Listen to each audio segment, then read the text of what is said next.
We're still only looking at you, but maybe magically we'll also be looking at you. I was going to say it's now? Yeah. All right. Can she You can. I'm saying the audience can see her. Marion, can you say some words, please? Say more words. I am in Ireland, and I wish I were in Philadelphia, except it's really hot there, I understand. So it's nice and cold where I am. Understatement. Yeah. Marion is in 67-degree weather right now. But Drinking Celsius. whiskey. Right now. It's 67 degrees Celsius. Exciting. It's very hot. It's very, very hot when it's 67 degrees Celsius. Exactly. Or centigrade. Sorry. It's a It's centigrade. 114 real feel. What is the Mouth. I know. We don't even need to know these numbers. If it's 103, this is what 103 feels like. How does it feel like 109? Mouthfeel. Mouthfeel. Hello. Okay. Okay. Are we good now? Are we ready to go? All right. All right. Okay. Hello and welcome to the Paint and Bright Quarterly Slush Pile. Yay. You know that I am the one that's always so super excited when we do anything new. I'm always looking for new guests and new things and new environments. And gosh, we've got it all today because this is our first ever live recording. Woo! Yeah. It's always live. We just don't have a live audience. Oh, wait. It's not live. It's not We live. have a live audience. It's not and live. that's We exciting. have a live audience. We have a special guest. Marion is usually in Abu Dhabi, but she's in Cork, and we have people in the room, and so it's very, very exciting to be here. And thank you for having us. This is part of the Philadelphia Podfest, which we will be releasing this episode on Wednesday of this week, which is what, July 25th or something like that. So there will still be lots of time for people to go check the schedule because this event is happening through the 28th. So, Philadelphia Podcast, thank you for having us. And National Liberty Museum, thank you for letting us be in your beautiful space. I feel very free here. Do you? I do, because it's the National Liberty Museum. Well, you should. Free to read poetry, free to write poetry, free to practice democracy, free to play on your iPhone, all of those things. So I think that we should start the way that we normally do, which is with me doing what I just did, babbling on and on incoherently, and then finally continuing to keep the mic and saying, I am Kathleen Volkmiller. Welcome. Thank you for joining us. Welcome, Slushies in the room, Slushies that are listening. And on my farther left is Jason Schneiderman, who's part of the regular crew. And I can't tell you where I am because I'm here at the National Liberty Museum. The fact that I am not coming in remotely through Zoom, I don't know, like, what do I say now? I'm here. I drove in my tiny Honda Fit. Which is I have yellow. right. The yellow Parsons table has been replaced by a tiny yellow car. yes. Is this car talk for poets? Everything's on limits. We'll discuss anything. Okay. Chime right in there. I'm Laura McCullough. I also am physically in Philadelphia and also drove in a little blue Honda. Honda is our sponsor today. Don't we wish? We wish. Yeah. And on my right is... I'm Tim Fitz, and I'm a short story writer, and I took the subway here. Wow. Good. Like Public you made transportation. it. How was public transportation when it's 114 degrees outside? It feels like about 90 downstairs. Oh, that's good. You got a It's little not bad. respite from the Yeah. heat. I love it. And who's on your right? Hi, it's Joe. I'm neither part of the world of poetry or part of the editorial board, but I am usually the sound guy, and they've invited me to be on stage this time, so I hope I can live up to all of your wonderful prowess. Well, I appreciate that. Yeah, Joe, if you listen, loyal slushies know, Joe is an integral part of the show. Not only is he our invaluable sound engineer, but and so he like inserts the right sounds at the right times and songs and sheeps and things, he also chimes right in on the poetry very frequently, and he's an integral part of what we do. So, yay, Jose. Thanks. So we thought that since this is different, that would take a minute or two. Oh my goodness, Cork, Ireland. And haunting you from afar. I am so sorry. Through the skills of Joe Zhang. Hi everybody, it's Marion, and I can't believe I get to listen in on this fun, sweaty festivities there in Philadelphia. I'm calling in from Cork, and I've got a tea in one hand and a whiskey in the other, and I can't wait to start talking about poetry with you all. So let's get it going. Perfect. So sorry about that, Mary. On the laptop is Marion Wren, who's been co-editor with me for a million years. And she's got whiskey, and we got nothing. I did not bring whiskey. Okay. Yeah, I should. That would have been a good idea. Okay, next time. It makes everything better. Yeah, they'll do this Podfest next year. I'm sure. This is the second year for this, or maybe the third. I'm not sure. Is it third year? Seventh. It is the seventh annual Philadelphia just Podcast everything Festival. That I say. Are you a good editor? Is you a good editor as Joe? We thought that we would take a minute or two to be reflective and talk about how this came to be, what it's meant. We've been doing this, which is the Slush Pile podcast, since March 27th of 2016. Wow. How about that? That's a long time. Who knew that time would fly this fast? So in that time, being the person of record here, I guess I will say, all of these episodes, we've only had 2 people say, no, we can't discuss their poems. So how it works is people submit their poetry to us, and all of us editors are reading in the slush pile. And on occasion, we find a work that we go, gosh, that would be a great conversation. And we write the authors another time and say, hey, can we talk about you on our show? And they go, holy shit, mother of God, that's scary. Yes. Right? So that's what happens most of the time. Well, and I want to say that part of what happened with the podcast was that Painted Bride Quarterly has always been kind of riding an edge of technology, right? Like everyone's been riding an edge of technology. People who may not know how I got involved with Painted Bride is that in 2000...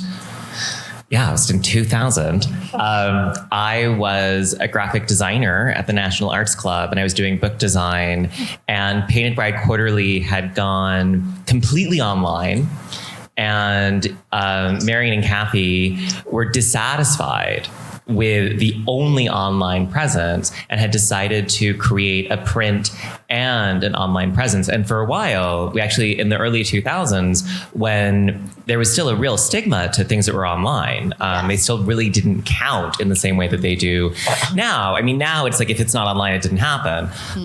Back then, it was like, you're just like sticking stuff on a bulletin board. That's not real. And so, you know, we were on the edge of that, and everything was online and in print, and that was unique for a while. I think there are other magazines that do it now. And one of the things that's happened is, as you know, we've been on Submittable since it was Submishmash, and we've been getting those electronic submissions. But over time, the stigma against simultaneous submission went away. So if you were submitting in the 1990s, you were not supposed to send your poems to the same 2 journals at any given moment. Now, people just, it's like a Gatling gun, right? Like, I just sent my poem to 15 magazines on Submittable. And for us, like, that gets really overwhelming, because we have this editorial process where we're giving things a lot of time. They're going through multiple readers. And we were kind of having this problem with this technology where it was making us, our editorial commitments were kind of making us a little slow because of the ways the technology had sped things up. Yep. And the podcast became a way talking about a new technology. And I will say, I was sent to a podcasting class in 2014. And I was like, this is terrible. Like this is not catching on. What a bad idea. I was like, podcaster, that is spitting in the wind. Like I'll get a radio show or I'll get nothing. This is a terrible idea. But as podcasting caught on, like this is us kind of like reemerging with a new technology to kind of talk about how that process is working and where our values are. And I apologize for like a very long technological digression, but I think that's a really important piece of like kind of how we got to where we are now, both with the journal and with the podcast. Yeah. Marion, I'm going to grab this for a minute, but I know that you're going to chime in. You know, I think it's interesting. I'm going to sound self-serving as I try to talk about how much we care about the authors. But the reason why we kept a print annual when we went online was for the exact reason that Jason said, so that it would, air quote, count for authors. Because back then, if you published in an online magazine, it didn't count. So we wanted to still make the book to allow our authors to celebrate twice. We still use that language all the time. They get the one celebration when it's online. They can share it immediately, all that immediate gratification. And then, you know, the funnest thing we do is have the book ready at AWP and have people come over and hand them the book in which they are. And people love it. And then one of the reasons that we started the podcast is that Marion and I talking all the time, and Jason all the time, about how it takes us long to get back. It takes us long to get back to authors because we have a democratic editorial policy. So we're having all these crazy things of like, how do we tell people? And then the collective person that is between Marion and I is Karen. So this voice, Karen, said, make a podcast.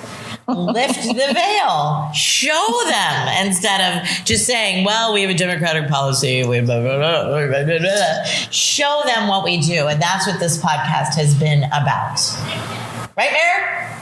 Amen, sister. So the only thing I would add to that is it's in retrospect, right? To sort of nerd this up a little bit, it's a straight up ecological approach between the print annual, the web presence, the podcast presence. We're democratizing all of these different forms of expressive work and editorial work. So that, and then I love this notion, right? When we think about the podcast, it is about pulling the veil back and exposing the work that goes into the thing that we love to do, which is editing the Painted Bride Quarterly and getting people's voices out in the world heard through multiple different media forms. So 3 cheers for PBQ, and thank you to everyone who's in the audience that I can't see. Right. Yeah. Well, thank you for all of that. So we do keep talking about authors here. We're hitting on authors. Let's see if there's anything that anybody wants to add, though, about what this editorial has the podcast changed the way you read in any way? Anybody? It doesn't change how I read, but it changes how I think about editing, because when I usually read, I always read by feel, and I don't really care about any other way to read, but still I wonder sometimes about the validity of my choices. So when I'm forced to talk about my decisions, then I get feedback from usually Jason, but often in the form of yelling. Jason tells me when he disagrees with me, and Marion tells me when she agrees with me. No, but they forced me to consider these decisions and try to find out what the concrete decisions are beneath the hunch. And it helps me to define the way I think and how I approach writing too, because I start, you don't know how you think about your editorial process and your reading process. And when you're writing stories, especially, usually you're in the hole working on your work. You don't really want to bother yourself with too much of the outside world. But then the problem with that is it gets a little bit isolating. So when you come into the situation where you're being recorded and you want to say something insightful, but you don't want to force it, and then you get that immediate feedback, it starts to, shape the way you think and and not really self-edit, but just get to know yourself a little bit better. Well, if I could just jump in, I'm just so excited to hear everything all of you are saying. I haven't done the editorial process on your side of the table here with Painted Bride Quarterly, but I've certainly been an editor elsewhere and done the sitting around a room, reading manuscripts and so forth. And I loved what you just said, Tim, because there's something that happens with our own muscle memory as writers that doesn't get articulated when we're doing it alone. But when you have to talk it out and you have to justify why you think a line works or doesn't work, or a poem or a short story is achieving its aspirations or not, it causes you to move out of that muscle memory and actually be able to articulate what it is you're thinking and why you're thinking it. And I actually think that brings it more conscious for us as individuals too. And in terms of the whole history of the online journal, I love that you're saying democratic, but I also think it broadens the audience. And by having both. Yeah. So that you're targeting people who might not find a print, or the folks who are finding print might not be reading online, and it widens your audience. Yeah. Never thought about that quite so much. So, Joe, do you have any general comments on what it's been like for you to bear witness and add to our shenanigans and all of the things that it means as sound engineer? I've learned that when you submit to a literary magazine, you are going to be scrutinized by some wonderful people that have your best interests in mind, that do not really want to shut you down in any way. They want to be a gate opener, not a gatekeeper. And I've just had a lot of fun. Oh, that's good. I'm glad. Because we have a lot of fun with you. Okay, if we're done, I think that we have been talking about the authors, and we invited Laura here because we miss her and wanted to see her beautiful face, but also because she was actually one of the poets whose work got discussed on an episode.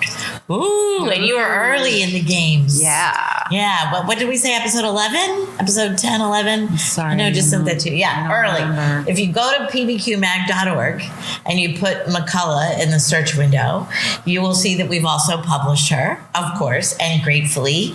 But also you'll be able to link to that podcast. It was definitely early. I think initial double digits. Yeah. Yeah. So tell us what it was like as an author. Yeah. Well, just a follow up on what you just said, Joe. There is a feeling of being seriously engaged, right? That when you're with other writers and you're talking about writing, you want to feel that people are trying to understand what techniques or strategies or maneuvers you're bringing to the page, why you might be, what you're aspiring to in the poem. But it is a little bit of a daunting concept that you're going to have this discussed. You're going to have someone make a decision right there at the moment of whether or not something's going to get taken or not. But I think that that while it takes a little bit of bravery, it means that you're going to have a really great discussion. And I felt we did. These particular set of poems were about to come out in a book that was a very complicated book for me, an emotionally difficult book. And I had been trying very hard to find hinges and fulcrums that I could work the psycho-emotional material over and find kind of aesthetic manifestation that material could reside in. And to be honest with you, I was really doubtful about that collection. And in kind of very much off the top of my head thinking about it in this moment, I really recall at the end of our conversation feeling like maybe these poems could have some agency in the world. And I was given a level of confidence about the work by your serious attention that I don't think I was really feeling at the time. So I want to say I was grateful for it. Yay. Thank you. And I also think people don't recognize how important editors are. And a lot of writers, if they haven't done much editorial work like we all have, think that is a gatekeeper rather than people who really love the work and are artists, sometimes literally in their own right, but also that being an editor and a curator is an artistic process as well. And by you guys making that transparent, I think maybe you're offering to an audience a better understanding of the complexity and the sensitivity that goes into curating a magazine. Well, and I have this theory of the workshop that, what we now know as the workshop kind of came into being roughly in the 1930s, the Iowa method, which is that you cannot talk while everyone talks about you, which is exactly the experience that our authors have. And I think it's because I think that this came into being in the 1930s, and this moved out of a kind of extracurricular activity that it had been in colleges up until that point, and became a kind of discipline within the academy because it mirrored how publication was happening, that there was a difference that was happening in the early part of the 20th century where people were able to just kind of send things blindly to agents and to publishers. If you're looking at literary history, going back a little bit further, everyone seems to know each other, right? They're all like kind of talking to each other and trading things around and starting presses. And so in the certain way, I have this theory of the workshop that was created in order to give people the experience that they couldn't have of what the editorial meeting was when they weren't in the room. And now, not quite 100 years later, we're putting you back in the room. That this is a need that authors have, and that we're kind of bringing this back around as these institutions have kind of worked to create it and recreate it. But we all know workshop can be a pretty brutal place. Yeah, and I will also say I think that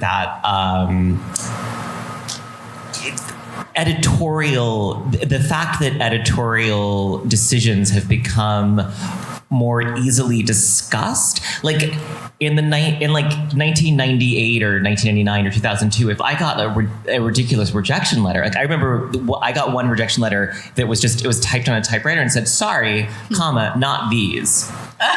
Right, you couldn't do that now because someone would just post it on Twitter, and you would kind of have all this backlash. And so I think the fact that we were always kind of a nurturing editorial board also kind of led into this, and that we were never kind of the editorial board that was like mean, right? That was dismissive, that was like, why would you? I have a friend who received a rejection letter that said, this is exactly the stories you have sent us are exactly what is wrong with American fiction because they're almost good enough to publish but not quite. Ouch. But also the opposite. I remember very early on getting a rejection. I won't say who it was from, but the rejection said this: this moved us so much, we all cried, and we've taped it over our computers. And then I'm like, what the? Why would you take it? What else do I have to do, right? But your process is actually giving what people are always asking for. Why didn't they tell me what they were thinking? What is it that I could have done better? How could I be shifting? Right? Yeah. A few times, and this happened very recently, on the show. I'll kind of I'm smacking Tim on the shoulder right now. Tim reads with pen in hand, and he is constantly dialoguing with the text. And he's always the one that suggests large edits and things like that while we're in discussion. And sometimes we will discuss a piece on air and what edits it needs. And the authors will say, you know what? You were right about this or that edit. Because they get to hear the whole convo and not just, get rejected or get a note saying, sorry, this is what close, but that was hard. Yeah. No, the best rejection I ever heard about was a friend of mine who's, she has 2 kids and she wrote a children's book and she sent it to an agent who represents children's authors. And the person wrote back, clearly you have no experience with children. That was the beginning of the rejection letter. Clearly, mother of 2, you have no experience with children. Wow. Yeah. Talk about some arrogance. Yeah, we're not like that. Yeah. Well, I think this has taken our relationship with authors to another level. Marion, I'm wondering what you think on that end. Like, it's been 3 years. And so it's kind of amazing when we go to our audience. So when we're at book fairs and Associated Writing Programs Conference, and people come up to us and feel like we're already friends, just like, when you watch a TV show and you get close to somebody, they'll hear our voices and know who we are, or hear us laughing and know who we are. And the authors who have discussed, want to come meet us in person after hearing the conversation. That is just such a gift. Mare. Is Mary gone? She's drinking her whiskey and her tea. Oh, Okay. Well, maybe she. I didn't want you to hear me sipping my whiskey. No, it would be fine. You sip the whiskey. Wait, here. I'll see if I can slurp my coffee. Okay, slurp it. He's slurping coffee. So that you'll feel better about sipping your whiskey. Perfect. Squeezing a Kathy, water bottle. We all got something going on. I just wanted to say, I love how it used to be that, we took a long time, and we still take a long time to respond to our authors, right? It's just a nature of the sort of glacial pace of the work that we do, but it's also because we're paying such careful attention to the work. And so I think that's what's changed. Like when we show up conferences now, it's not like I'm hiding behind the table waiting for somebody to come over and yell at me for having had the work so long, right? More often than not, people are coming over with arms wide open, not to like throw a punch, but to hug us for sharing the work that we do, right? And I guess that's the truth of it for me is like I'm still astounded every time we sit down to have these conversations that we get to do this, that people are willing to send us poems, that we're able to sit down and talk about these poems and find the 90 million different ways that excellence manifests itself. And that feels like, priceless. So. Yeah. And now I'm going to have more whiskey. Don't mute yourself, though. We want to hear the chugging. Yeah, that's such an excellent point. I do remember going to readings and being afraid of the poets very frequently, and that just doesn't happen anymore. So maybe this, making the meetings naked is really working. Their meetings are naked. Oh, we're close to naked sometimes. We're taking up it. We're the bathrobe episodes. There are many bathrobe episodes. I was thinking I might do this with you guys in the fall, but I'm not so sure. Well, the thing is, you could call in from your home and be naked. Naked from home. Okay. Naked from home, in a robe from home. We've done all the things. The bathrobe episodes. Right. So I think what we should do, this is a perfect segue to do what we do. All right. Let's read a poem and talk about it. All right. All right. Yeah. So I voluntold Jason. I love being voluntold. This is Madagascar by B.J. Ward. Madagascar. When Juanita, my Toyota Corolla, finally died, 7 years after our divorce, coughing her last oily rosebud of gray combustion to the gated junkyard hanging above all our heads. Her own radio crackled that she'd idle eternally with Buick 8s and Studebakers. Then her radio died too. I tooted her horn and surmised her speedometer, forever 0 miles per hour. Best car I ever had, I said aloud, which might seem ridiculous to an insurance appraiser. Her body was 1/4 Bondo, 1/8 duct tape, and the rest rust that refused finally to collapse. I got out and kicked the fender. A rusted shard the shape of Madagascar fell the 5 inches that separated it from the ground for 500,000 miles. 500,000 miles, 5 inches. Something strange there, I said aloud again, not caring what any risk appraisers might say. What did they know? At our wedding, they all told us how perfect we were together, didn't they? I picked up the oxidized offshoot and brought it to the cloning joint in Princeton. You can do sheep and cats, I said. I want another Juanita. The twin clerks behind the counter replied at the same time, we can try, but let us warn you, with objects of nostalgia, we are likely to replicate smacks of imperfection more than the sublime purity you remember. 3 days later, I picked her up. Damn it all, they were right. Imperfections abounded. The seats had no cigarette holes, no fast food sheen on the center console, no character. The perfections, as suggested, weren't there. Particularly you in the passenger seat. Your long brown hair shimmying to Van Morrison's voice, the rain beginning to keep the beat on the hood, the roof, the as of yet undefiled fender, and the windshield wipers waving before us like arms at the rock concert, like fronds on Palm Sunday, like a gavel that keeps swinging back on the judge who just can't bring himself to decree. And the rain smacked away forever. The moment after the moment, we knew it was there right in front of us. We'd have 500,000 miles. Each day would become a small gift we never picked up. Our hands were already too full, we said. It might be better tomorrow. It never was. And it was. Woo! Thank you, Jason. Bravo. So often on the show, everybody goes dead quiet immediately after a reading. Yeah. And we now lovingly call it the sound of thinking.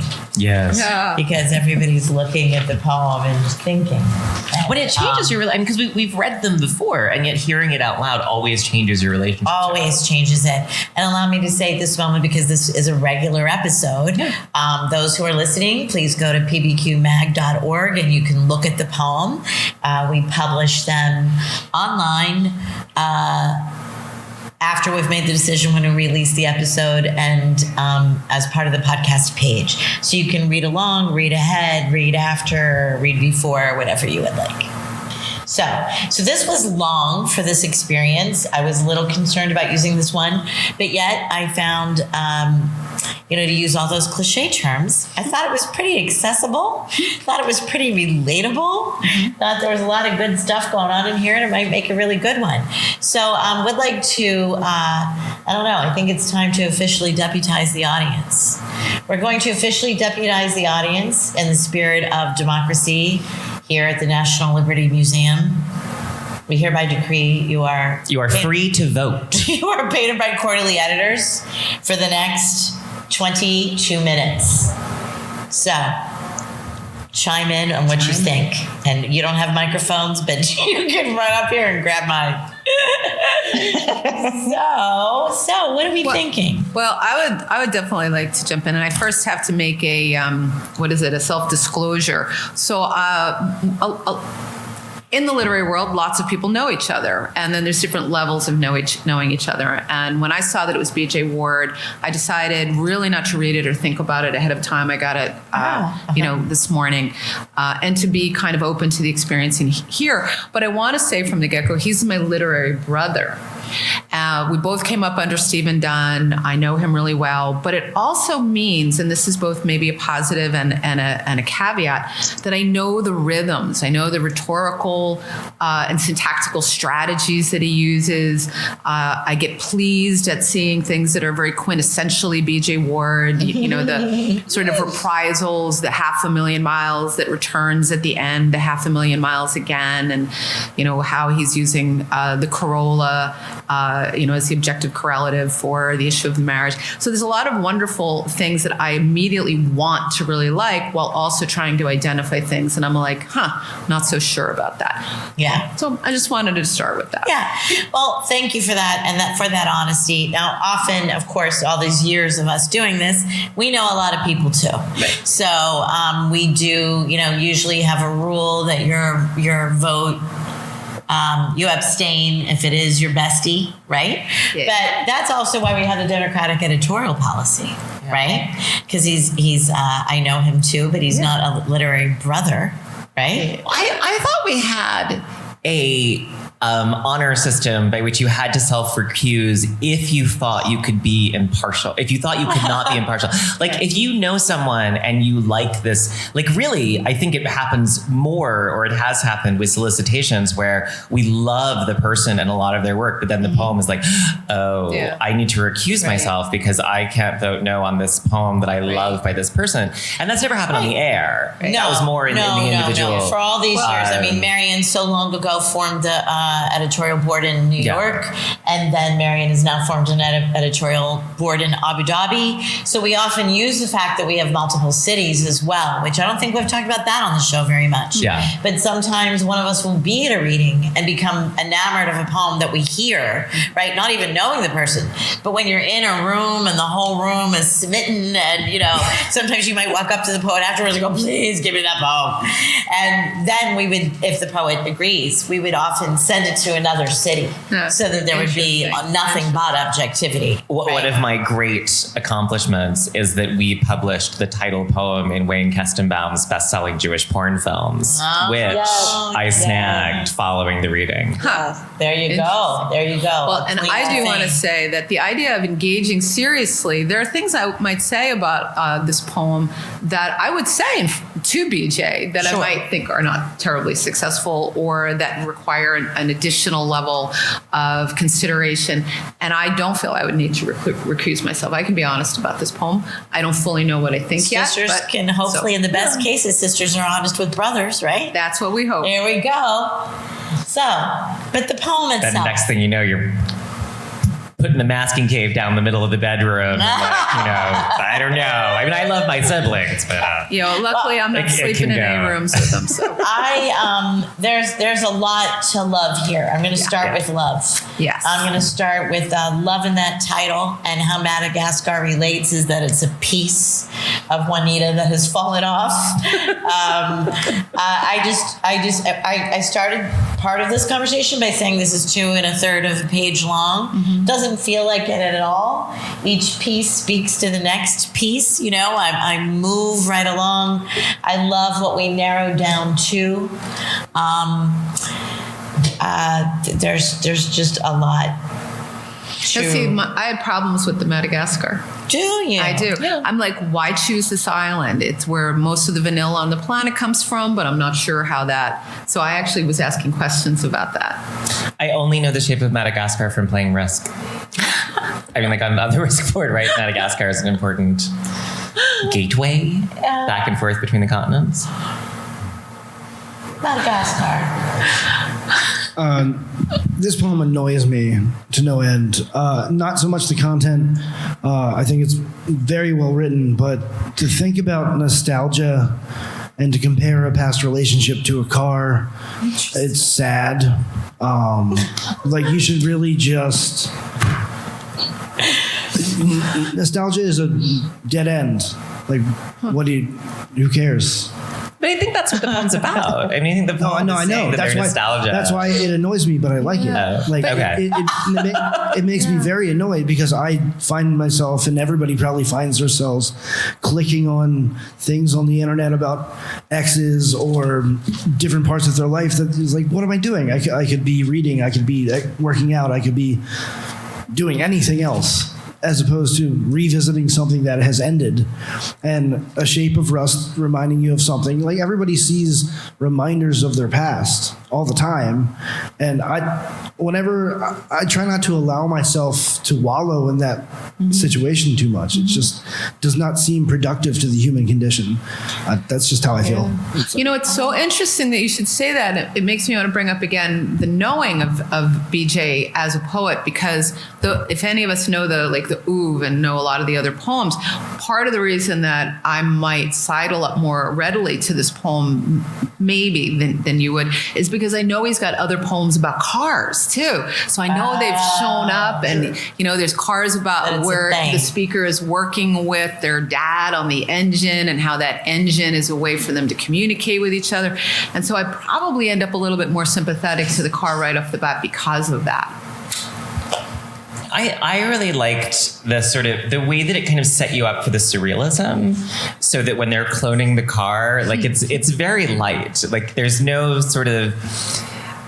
there's almost no setup that just once they start cloning the car, then he ends up with another one. And I thought that kind of James Tatey kind of moment where you just slip into something totally impossible. It's sort of wonderful. Right. It's the informality. I brought it to the cloning joint in Princeton. Right. Yeah. Right. The tonal juxtaposition. I love it when people can get so close to being stupid that it's not stupid.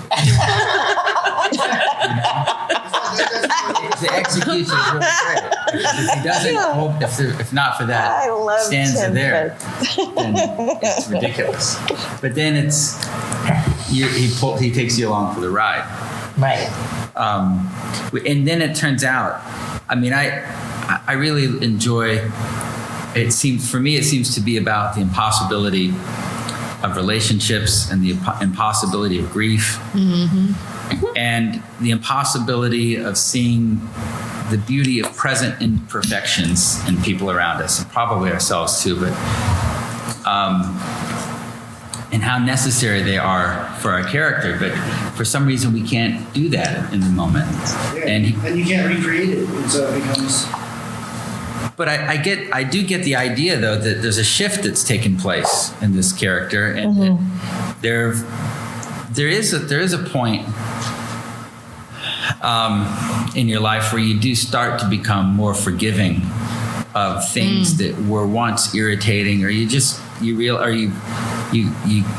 understand how irritating you yourself are, and there's certain things you just kind of give a little bit more. I feel like this person in the poem has taken that turn, and then it turns out the poem ends up being a kind of neo Cherry Log Road. It's like it's the same setting.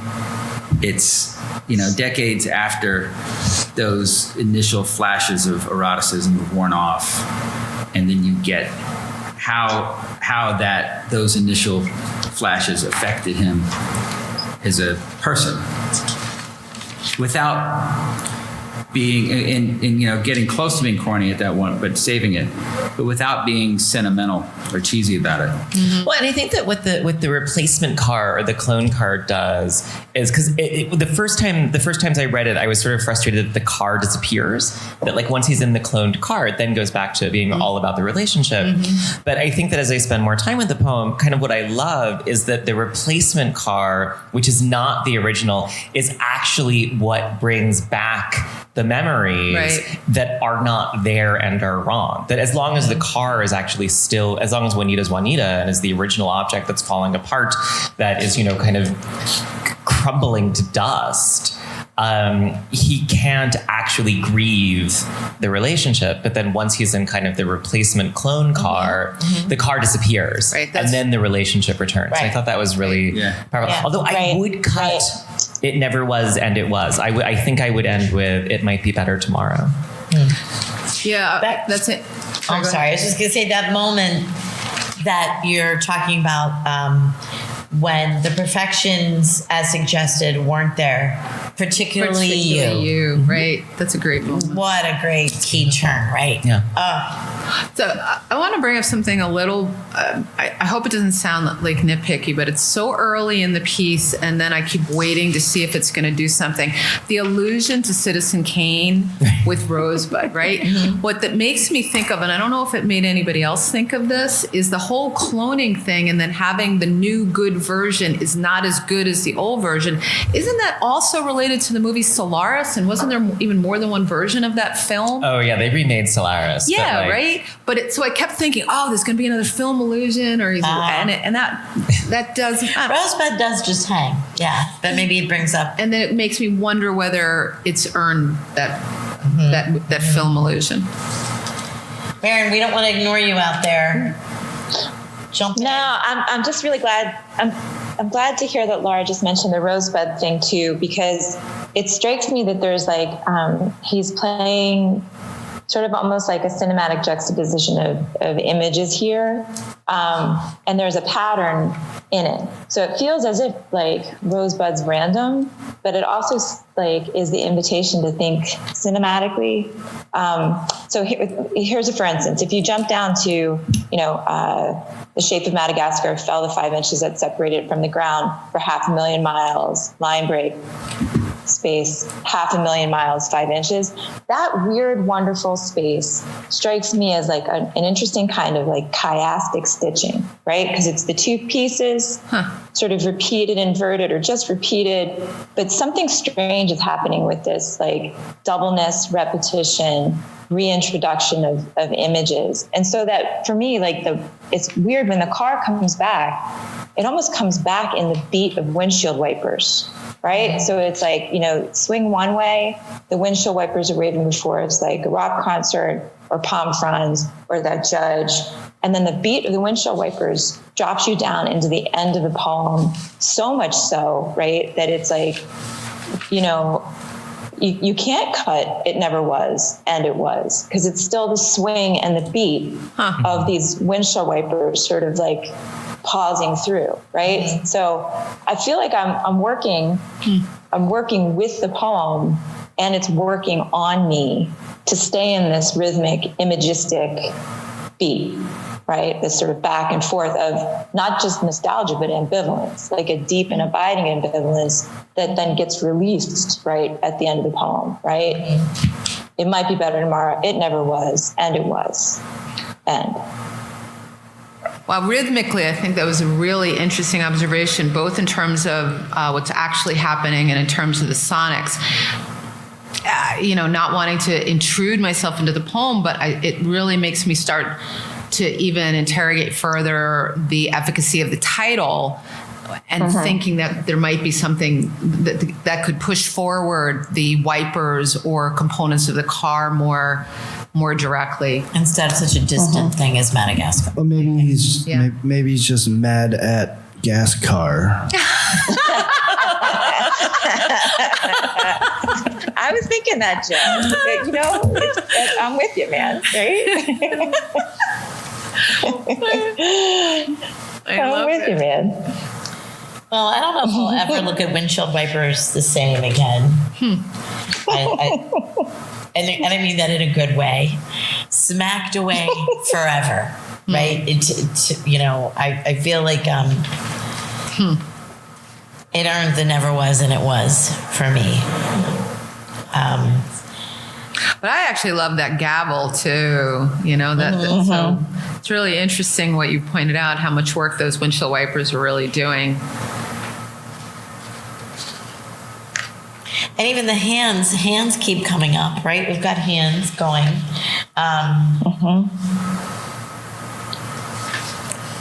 When you think of the arms at the rock concert, it's also the hands up. Oh, and then, yeah. Right? Our and like small the gifts we never picked up. Our hands were already too full, we said. We're getting close to half to vote, so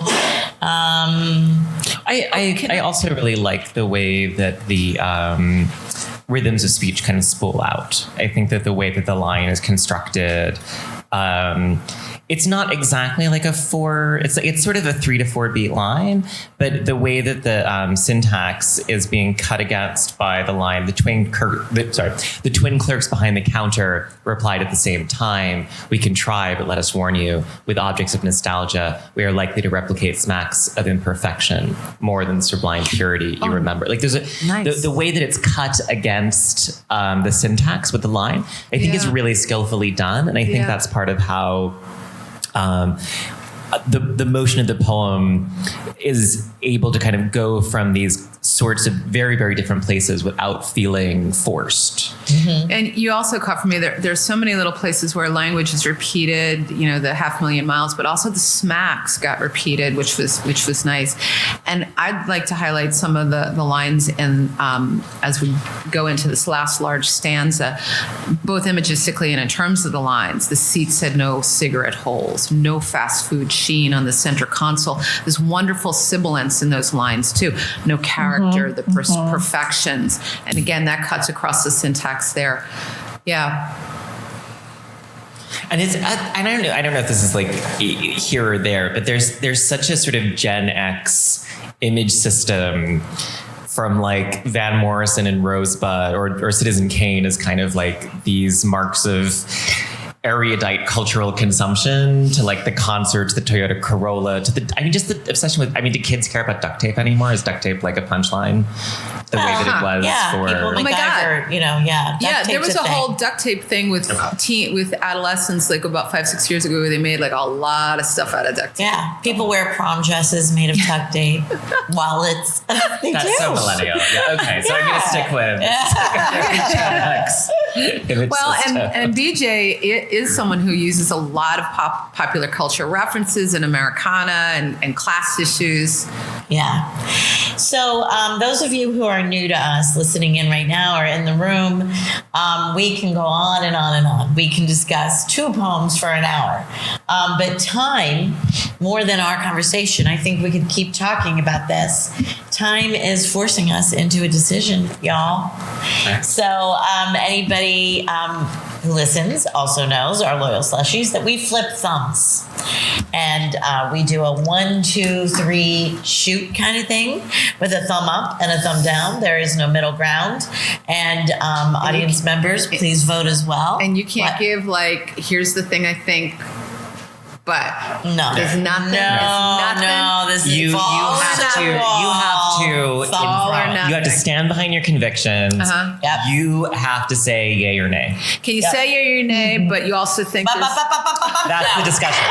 The voting is not the discussion. Okay, the gotcha. discussion gets you to the vote. Discussion already but the happened. vote is All right, I'm there. up or down. We're flipping thumbs. You All right. need the courage of your convictions. all right, all Okay. right. So, are we ready? Are you ready? And everyone in the audience. Less than we normally talk about All at right. home, but here we go. 1, 2, 2, 3, vote. Looks pretty. Do you want to bad. call it? Yeah, ladies and gentlemen, it's in. It's- Not only Not only is it in, it's and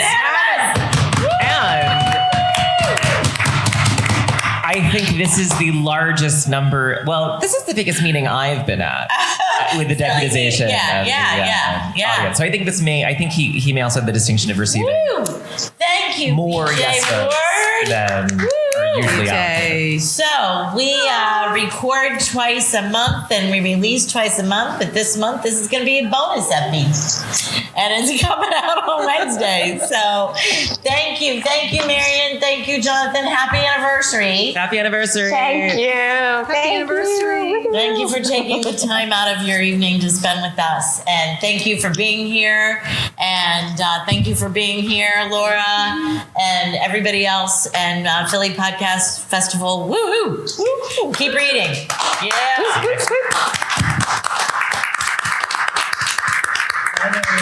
Bye, Marion. Wow. Man, I was scared. I didn't know you were going to vote yes. I didn't know you were going to vote yes. I didn't know you were going to vote yes. I didn't even know if you were going to vote I've yes. got a problem with the title. I'm struggling with the title, but BJ will know I was, and he'll be like, Laura. Well, you know what, Laura? I did mean to actually say on air, Laura's going to participate in a show in the fall. But a thing that we do that we didn't have time to explain is on occasion we will do 2 votes, as is and with edit. But before we even do the with edit, we go, is anybody else with Laura not wanting that title, right? And if people are even loosely like, yeah, let's vote both ways, then we'll vote both ways, right?